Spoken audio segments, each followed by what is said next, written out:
শরীফ ওসমান হাদি হত্যার ঘটনায় অবশেষে বেরিয়ে এলো এক চাঞ্চল্যকর তথ্য। এবার নাম পরিচয় সামনে এসেছে এ হত্যাকাণ্ডের মূল মাস্টারমাইন্ড ঢাকার কেরানীগঞ্জ উপজেলার সাবেক চেয়ারম্যান শাহিন আহমেদ ওরফে শাহিন চেয়ারম্যানের। শরীফ ওসমান হাদি হত্যার মাস্টারমাইন্ডের নাম সামনে এসেছে। গোয়েন্দা সূত্রের দাবি, কিলিং মিশন বাস্তবায়নে অর্থ এবং অস্ত্রের যোগানদাতা ছিলেন একজন। হত্যার নেপথ্যের এই মাস্টারমাইন্ড হলেন ঢাকার কেরানীগঞ্জ উপজেলার সাবেক চেয়ারম্যান শাহিন আহমেদ ওরফে শাহিন চেয়ারম্যান। এই মুহূর্তে স্বরাষ্ট্র উপদেষ্টার পদত্যাগ করতে হবে। বাংলাদেশ সরকারের স্বরাষ্ট্র উপদেষ্টা শরীফ ওসমান হাদির হত্যাকাণ্ডের তদন্ত এবং তার যে অপরাধীদেরকে ধরার ক্ষেত্রে কোনো ধরনের ইতিবাচক ভূমিকা রাখতে পারেনি। আইন শৃঙ্খলা পরিস্থিতি দৃশ্যমান পরিবর্তন না দেখাতে পারলে স্বরাষ্ট্র উপদেষ্টা, আইন উপদেষ্টা এবং পররাষ্ট্র উপদেষ্টাকে পদত্যাগ করতে হবে। জুলাই অভ্যুত্থানের সম্মুখ সারির সংগঠক ও ইনকিলাব মঞ্চের আহ্বায়ক শরীফ ওসমান হাদির হত্যাকাণ্ড ঘিরে একের পর এক নতুন তথ্য সামনে আসছে। গোয়েন্দা অনুসন্ধানে এই হত্যার পরিকল্পনা ও বাস্তবায়নের সঙ্গে জড়িত থাকার অভিযোগ উঠেছে ঢাকার দক্ষিণ কেরানীগঞ্জে সাবেক উপজেলা চেয়ারম্যান শাহিন আহমেদ ওরফে শাহিন চেয়ারম্যানের বিরুদ্ধে। তদন্ত সংশ্লিষ্টদের দাবি, অর্থ এবং অস্ত্রের যোগান এই দুই ক্ষেত্রেই তার প্রত্যক্ষ ভূমিকা ছিল। 5 আগস্টের পর তার বক্তব্য ও কর্মকাণ্ডে ক্ষুব্ধ হয়ে আওয়ামী লীগ তার হিটলিস্টের প্রথম টার্গেট করেছিল হাদিকে। এরই ধারাবাহিকতায় এবার নাম পরিচয় সামনে এসেছে এ হত্যাকাণ্ডের মূল মাস্টারমাইন্ড ঢাকার কেরানীগঞ্জ উপজেলার সাবেক চেয়ারম্যান শাহিন আহমেদ ওরফে শাহিন চেয়ারম্যানের। গোয়েন্দা সূত্রের দাবি, কিলিং মিশন বাস্তবায়নের অর্থায়ন ও অস্ত্রের যোগান সরাসরি তিনিই দিয়েছিলেন। দেশের নোংরা রাজনীতির ঘেরাঝালে শেষমেশ জীবন দিয়ে শহীদের খাতায় নাম লেখালেন তরুণ রাজনীতিবিদ এবং ইনকিলাব মঞ্চের মুখপাত্র শরীফ ওসমান হাদি। এমন অনিরাপত্তা দেশে অন্যায় দেখে চুপ না থেকে তার প্রতিবাদ করাই যেন ছিল তার একমাত্র ভুল। তা না হলে কিভাবে ঢাকার খোলামেলা রাস্তার তার উপর গুলি চালিয়ে সহজেই দেশের বর্ডার পাড়ি দিতে পারে সন্ত্রাস বাহিনী? সঠিক তদন্ত করে সেই গুলি চালানো ফয়সাল করিম মাসুদের নিকটাত্মীয় এবং কিছু সহযোগীদের গ্রেফতার করা হয়েছে।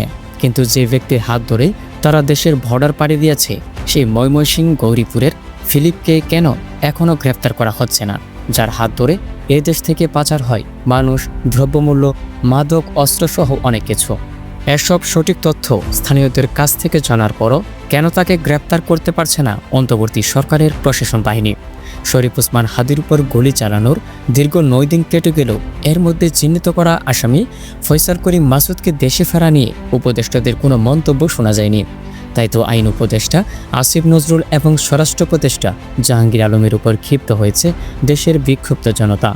8টার ভিতরে আমরা সময় পেতে দিলাম, যদি ওই কুত্তার বাচ্চা, এই কুলাঙ্গারের বাচ্চা আসিফ নজরুল, এই স্বরাষ্ট্র উপদেষ্টা, এই শহরের বাচ্চা যদি পদত্যাগ না করে, এই জুতা নিয়ে ওর কার্যালয় ঘেরাও করব। সরাসরি আসিফ নজরুলকে পদত্যাগ এবং জুতা পেটার হুমকি দিয়েছেন তারা। আর স্বেচ্ছায় পদত্যাগ না করলে কিভাবে পদত্যাগ করাতে হয় তা ভালোভাবে জানে ছাত্র জনতা, এমন মন্তব্য করেছেন আন্দোলনে। স্বরাষ্ট্র উপদেষ্টা, আইন উপদেষ্টা এবং পররাষ্ট্র উপদেষ্টাকে অবিলম্বে পদত্যাগ করতে হবে। কেমনে পদত্যাগ করাইতে হয় সেটা ছাত্র জনতার খুব ভালোভাবেই জানা। ছাত্র জনতার রাজপথে নেমে যেসব কঠিন হুঁশিয়ারি দিচ্ছে সেই সব বিষয় শুনে আসি রাজনৈতিক বিশ্লেষকদের কাছ থেকে। দর্শক, শরীফ ওসমান হাদি আমাদের মাঝে নেই। গত রাতেই তিনি মৃত্যুর কোলে ঢলে পড়েছেন সিঙ্গাপুরের জেনারেল হাসপাতালে। তার মরদেহ আজকে ঢাকায় পৌঁছেছে, এই খবর আমরা সবাই জানি। কিন্তু শরীফ ওসমান হাদির যে প্রতিষ্ঠান ইনকিলাব মঞ্চ, সেই ইনকিলাব মঞ্চ থেকে কি বার্তা দেয়া হচ্ছে? বিশেষ করে হাদির মৃত্যুর পরে গত সারা রাতে যে ঘটনাগুলো ঘটেছে সারা দেশে, সেই ঘটনার পরিপ্রেক্ষিতে ইনকিলাব মঞ্চ কি বলছে? ইনকিলাব মঞ্চ কি সেই ঘটনাগুলোকে সমর্থন করছে? হাদির প্রতিষ্ঠান কি সেই ঘটনাগুলোকে উস্কানি দিচ্ছে, উস্কে দিচ্ছে, করতে বলছে, নাকি ভিন্ন কথা বলছে? চলুন একটু জেনে দেখি ইনকিলাব মঞ্চের ভাষ্য কি। আজকে তারা একটা ভাষ্য দিয়েছে, গত রাতেও ফেসবুকে তারা একটা ভাষ্য দিয়েছে। সেই ভাষ্যগুলো বিশ্লেষণ করে বোঝার চেষ্টা করব যে হাদির পরিবার, হাদির প্রতিষ্ঠানের অবস্থান কি এবং বাংলাদেশে হচ্ছেটা কি, এবং এই হচ্ছেটাকির পেছনে কোনো সুযোগ সন্ধানী তৃতীয় পক্ষ ঢুকে গেছে কিনা। থাকবেন পলিটিক্স টিভির। কারো নির্দেশনা বা প্ররোচনায় পা দিবেন না ইনকিলাব মঞ্চ, অর্থাৎ এটা এই ঘটনাগুলোকে প্ররোচনা কিংবা ফাঁদ হিসেবে দেখা হচ্ছে। ইনকিলাব মঞ্চ থেকে বলা হচ্ছে কারো নির্দেশনা বা প্ররোচনায় পা না দেওয়ার জন্য বলা হচ্ছে। শুক্রবার ইনকিলাব মঞ্চের ফেসবুক পেজে পোস্ট করা এক বিবৃতিতে এই কথা জানানো হয়েছে।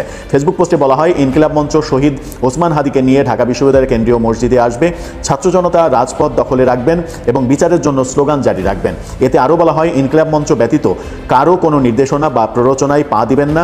আমরা খুব দ্রুত কঠোর কর্মসূচি ঘোষণা করব, আমরা আমাদের শহীদ ভাইয়ের বিচার নিশ্চিত করেই ঘরে ফিরবো ইনশাল্লাহ। অর্থাৎ ইনকিলাব মঞ্চ থেকে আশঙ্কা করা হচ্ছে যে কোনো তৃতীয় পক্ষ এর ভেতরে ঢুকে গিয়ে। দর্শক, ওসমান হাদির মামলার চাঞ্চল্যকর একটা অগ্রগতি হয়েছে। পুলিশের পক্ষ থেকে দাবি করা হচ্ছে হামলায় অংশ নেওয়া যে মোটরসাইকেল, সেই মোটরসাইকেল প্লাস সেই মোটরসাইকেলে ব্যবহৃত ভুয়া নাম্বার প্লেট সেটা উদ্ধার করা হয়েছে।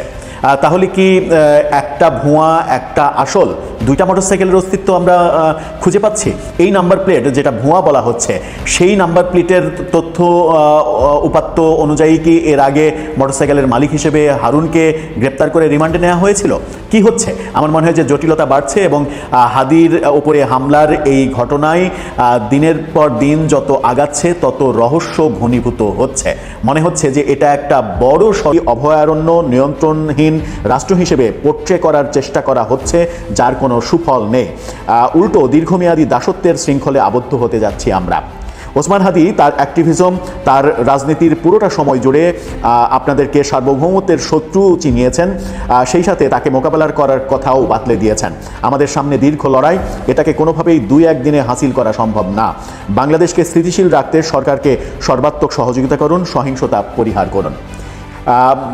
ইনকিলাব মঞ্চের এই বার্তার পরে কি আর বুঝতে অসুবিধা থাকে যে এই যে অতি আবেগ প্রদর্শন করা হচ্ছে সারা দেশে হয়েছে, সেগুলোর সঙ্গে হাদির ইনকিলাব মঞ্চের কোনো সম্পর্ক নেই কিংবা হাদির পরিবারের সম্পর্ক নেই? এমনকি এনসিপির মানে বৈষম্যবিরোধী আন্দোলনের যারা থেকে ভুয়া নম্বর প্লেট খুঁজে পাওয়া গেছে, আইনশৃঙ্খলা রক্ষাকারী বাহিনী খুঁজে পেয়েছে। চলুন গণমাধ্যম কি বলছে, বিডি নিউজ 24-এর এই শিরোনামটা দেখলেই বুঝতে পারবেন। সেখানে বলা হচ্ছে হাদির ওপরে হামলা, ভুয়া নাম্বার প্লেট ও মোটরসাইকেল উদ্ধার।